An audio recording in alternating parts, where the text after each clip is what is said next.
Hello दोस्तों, नमस्ते and शलोम। आज इस व्लॉग में मैं आपको अटल टनल रोहतांग की सैर करवा रहा हूं, इसलिए इस वीडियो को अंत तक जरूर देखें। लाइक, शेयर और सब्सक्राइब करना बिल्कुल ना भूलें।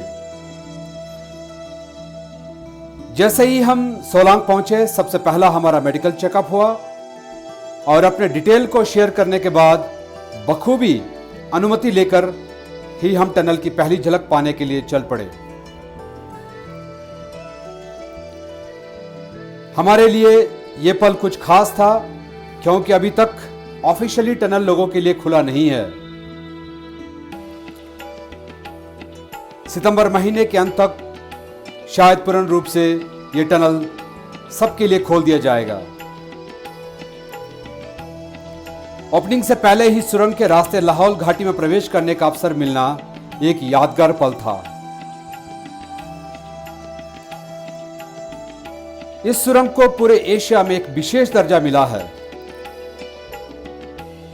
मेन टनल के नीचे भी एक जबरदस्त सुरंग है, जो इमरजेंसी में व गर्मियों में गद्दियों की भेड़ बकरियों की आवाजाही के लिए विशेष रूप से बनाया गया है।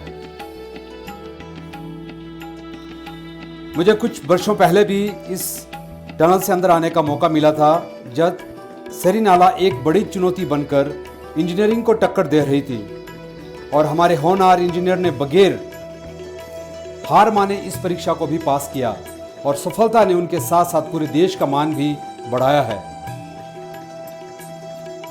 बरसों के इंतजार के बाद लाहौल घाटी के लोगों को यह सौगात मिली है। अब जिंदगी आसान हो जाएगी, खासकर भीषण सर्दियों में व बरसात में लाहौली जनमानस छटपटाता रहता था। अब वो सारा संघर्ष खत्म हो जाएगा। जैसे ही हम लोगों ने लाहौल घाटी में प्रवेश किया तो विशेष करके मौसम बेहद खुशनुमा था, जिसने हमारे पूरे दिन को बहुत ही प्यारा बना दिया।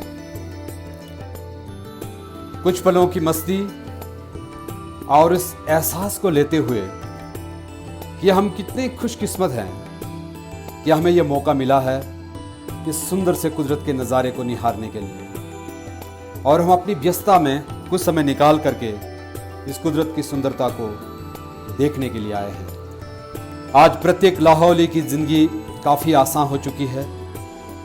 बहुत ही जल्द उनकी जिंदगी में एक नया अध्याय जुड़ जाएगा। इन कुछ पलों को सुकून से कुदरत की खामोशियां बिताने के बाद हम चल दिए वापिस मनाली की ओर। आज हम सभी ने एक यादगार दिन अपनी यादों में जोड़ दिया था। इस टनल की विधिवत ओपनिंग से पहले ही हमें यह मौका मिलना सच में अपने आप में एक अनूठा अनुभव हमारे लिए था।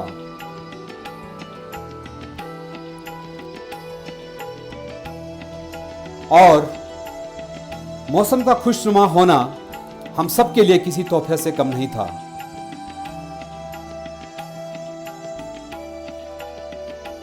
आप अपने अगले सफर में जब भी आएं, टनल सभी के लिए अब खुला रहेगा। 50 से 60 किलोमीटर का लंबा सफर मात्र 10 से 15 किलोमीटर का हो गया है। चौड़ी सड़कें, सुंदर वादी से गुजरते सुरंग के रास्ते, लाहौल घाटी के दर्शन एक ट्रैवलर के लिए किसी खुशी से कम नहीं है। और कहते हैं ना कि खुशी से सब्र मिलता है और सब्र से खुशी मिलती है, परंतु फर्क बहुत बड़ा है। खुशी थोड़े समय के लिए सब्र देती है और सब्र हमेशा के लिए खुशी देता है। लाहौल वासियों ने एक लंबे अरसे तक सब्र किया है और उस सब्र का फल एक खुशी जो हमेशा के लिए मिली है, अटल टनल के रूप में। धन्यवाद दोस्तों, मिलते हैं अपने अगले व्लॉग में एक नए सफर के साथ, एक नई कहानी के साथ।